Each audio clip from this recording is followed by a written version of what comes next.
Is there such thing as too integrated? Should we be worried if capital and goods can move so effortlessly that we become complacent? With better roads, will remote villages become less special and overdeveloped? Will this massive building boom extract a punishing environmental cost? The answers to all these questions will determine what Asia looks like in the years ahead. These are complex projects, and all large human undertakings are fraught with risk of challenges, but Asia leaders seem up to the task. I travel throughout the countries ASEAN and East Asia, and I understand what people need and what the people want. I know why large-scale projects are conceived and how they are executed. And I know the care that is put into planning. It is our nature to do things right.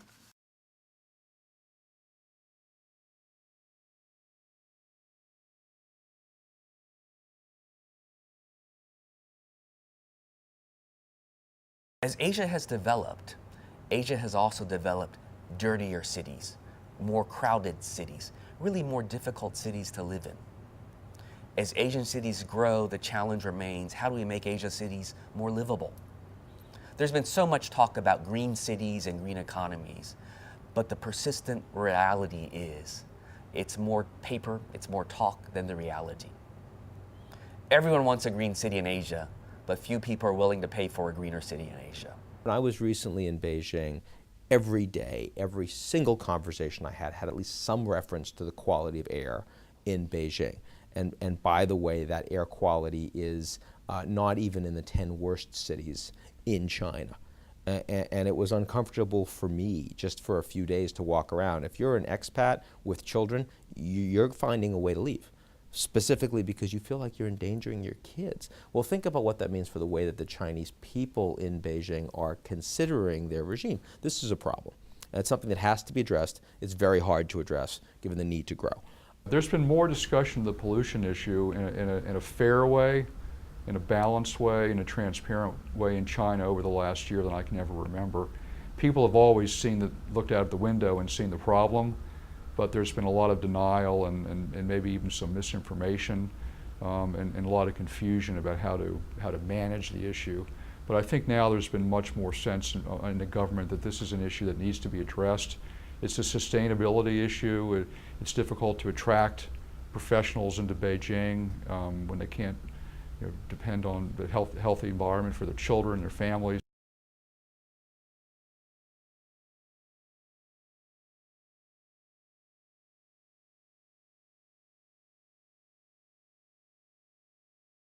So I think the government really is very serious about this.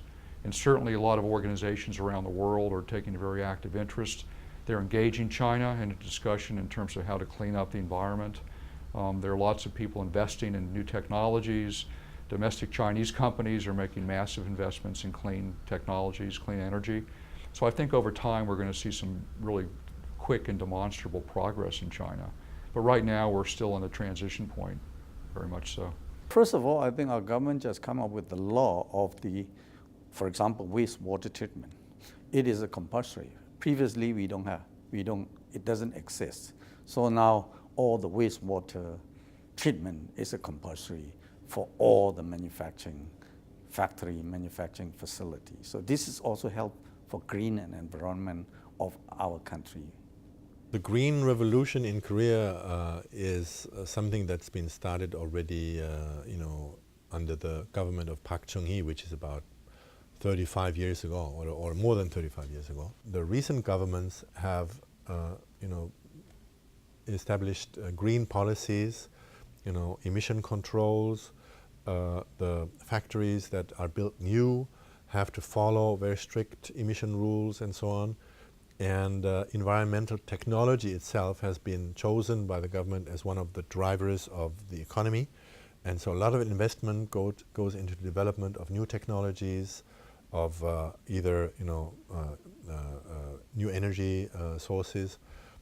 For example, we have a lot of investment in hydrogen cells or electro drives for automotive sector. All of the Korean automakers already have their electric cars and hydrogen fuel cars and so on.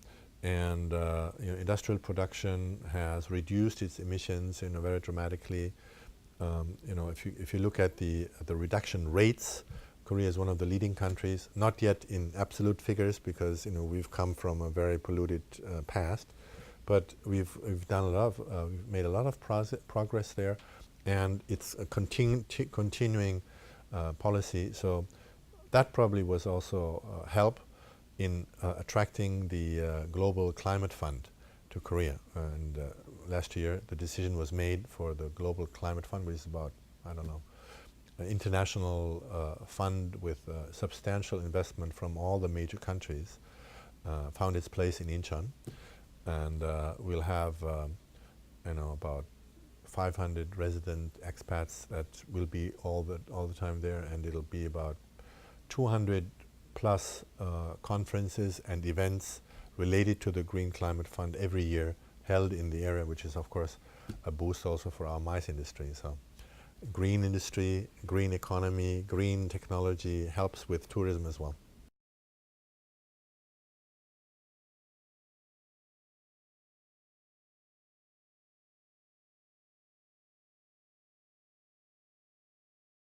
I don't think it's too late to catch the boat in clean energy.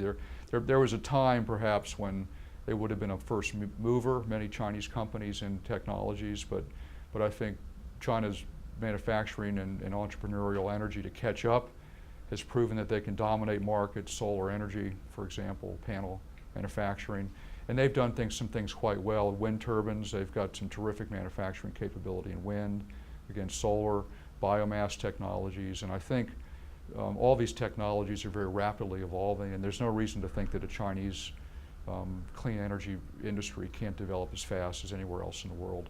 Well, I think that the biggest mistake that China has made is importing old technology. When they wanted to ramp up the car industry quickly, they brought in the oldest technology. And the biggest mistake that China has made is by not setting themselves very high standard for the air emissions for their engines. If they'd done that, they by now would have been the biggest exporter of automotive technology to the rest of the world, because they have such a large internal economy. And if they'd set themselves really high standards on from an environmental point of view, they would have had the best electric car, they would have had the best hybrid engine, they would have the cheapest technology out there, and they would have flooded every market around the world. Everybody would have wanted to buy it. Unfortunately, they didn't. They bought very cheap, originally Volkswagen technology, Santanas, and they bought polluting technologies, and that's a real shame. It's a missed opportunity for China.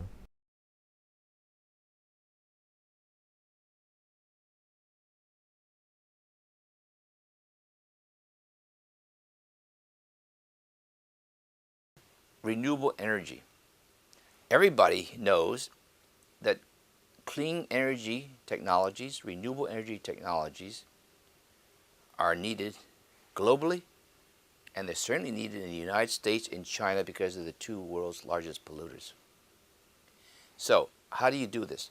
You have to have mass scale to lower costs, and you have to have new technologies to help that, otherwise it's not affordable. So, what is probably the highest priority for a country like China and the United States together? And ironically, most people wouldn't realize it, but the greatest area for collaboration between China and the United States is clean growth, renewable energy technologies, because both countries desperately need it, and they cannot succeed without the other. The U.S. has the technological strength to come out with the innovation. China has the scale in manufacturing to lower their costs. A real strong collaborative effort between the two would be commercially sensible for both and beneficial for both countries, but it needs a big political push. That's the reality of what needs to be done, and the potential is there. What is the reality in terms of what's happening? Lawsuits filed against each other, complaints about unfair competition, intellectual property rights, unfair subsidies. U.S. complains that China is unfairly subsidizing its producers of high efficiency batteries, wind turbine engines, solar energy cells. But the reality is, so does the United States. It has a lot of research grants and production grants for clean energy in here. And it should, because these are technologies which are risky, unproven.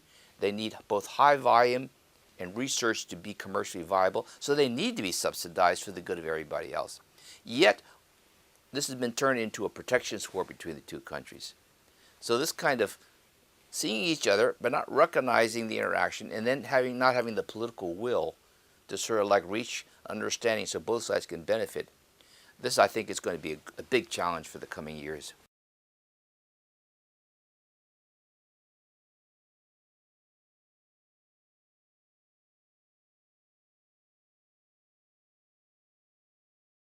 Hong Kong is a great city. It's like a combination of Hawaii and New York. We got 60% of our land is green. We got a 1,000-kilometer coastline, 280 islands, white sand beaches, blue waters, as well as an extremely dense city. Some areas of our city are the densest in the world. And that's so you have a very harsh environment, very dense environment, roadside air pollution, a lot of noise, people living in small places. But as soon as you pop out of that, and that could be as quick as a 10-minute walk up the hill from Central. You walk up to mid-levels and then you're into green areas, and you can walk for hours around the mountains in green areas.